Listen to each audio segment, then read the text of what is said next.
Vamos falar hoje sobre uma das doutrinas militares mais revolucionárias e, sem dúvida, temidas da história, a Blitzkrieg, a famosa Guerra Relâmpago. E olha, não era só uma tática, tá? Era uma filosofia de combate completa, toda baseada em velocidade, surpresa e uma força absurdamente concentrada. Bora entender como essa máquina de guerra simplesmente virou o jogo. Para a gente entender a Blitzkrieg de verdade, a gente precisa voltar um pouquinho no tempo, lá para a Primeira Guerra Mundial. Pensa só, o campo de batalha era basicamente quilômetros e mais quilômetros de trincheiras.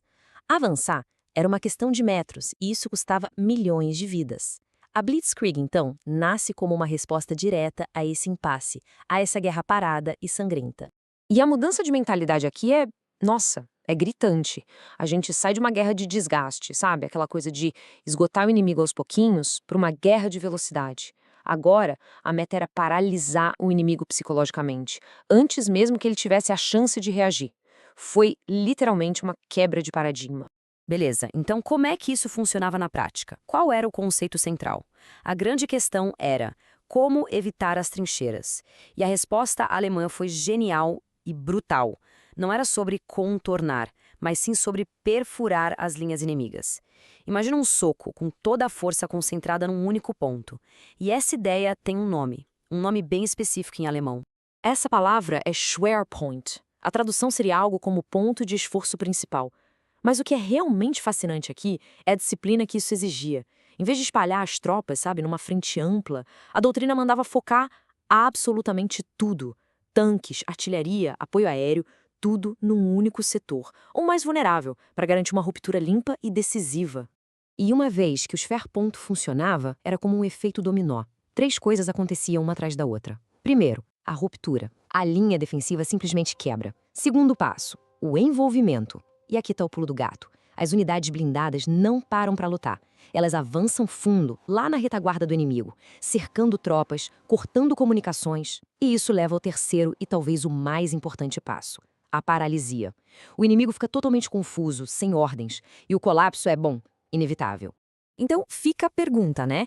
Uma coisa é a teoria, bonita no papel, outra é executar isso no calor da batalha. Como fazer? A resposta estava numa coordenação, nossa, quase perfeita, entre os diferentes ramos do exército.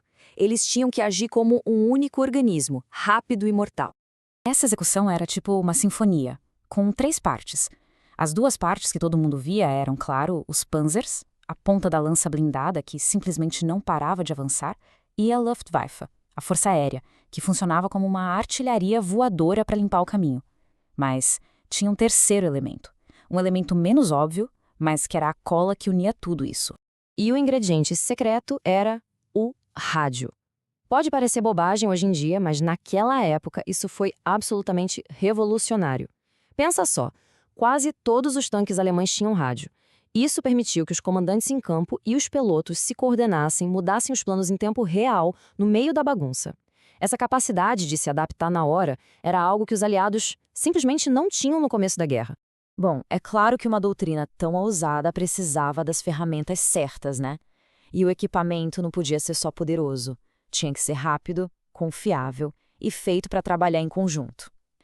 Vamos dar uma olhada, então, nas máquinas que tornaram a Blitzkrieg uma realidade.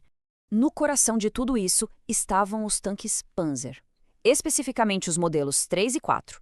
E um detalhe importante, eles não eram os tanques mais pesados nem os mais blindados que existiam. Mas essa nem era a ideia.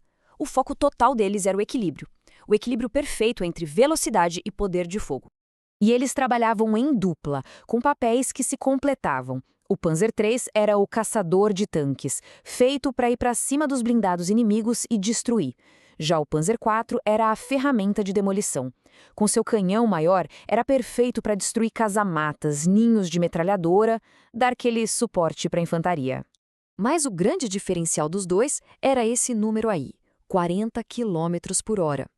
Hoje, talvez não pareça muito, mas para um tanque do final dos anos 30, isso era uma velocidade impressionante.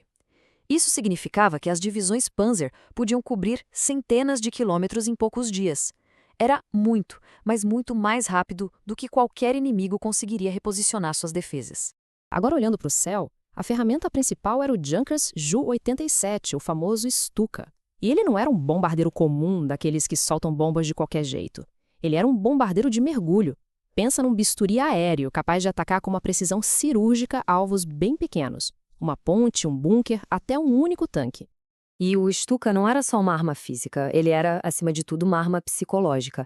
Ele tinha sirenes, que ficaram conhecidas como trompetas de Jericó.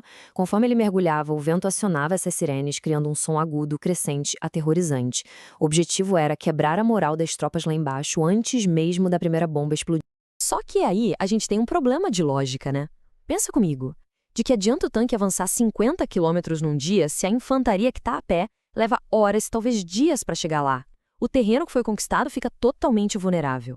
A solução para isso foi o SDKFZ-251, um veículo blindado, meio tanque, meio caminhão, projetado para um propósito bem específico. O papel dele era simples: levar a infantaria de elite, os chamados Panzer Grenadiers, junto com os tanques, no mesmo ritmo.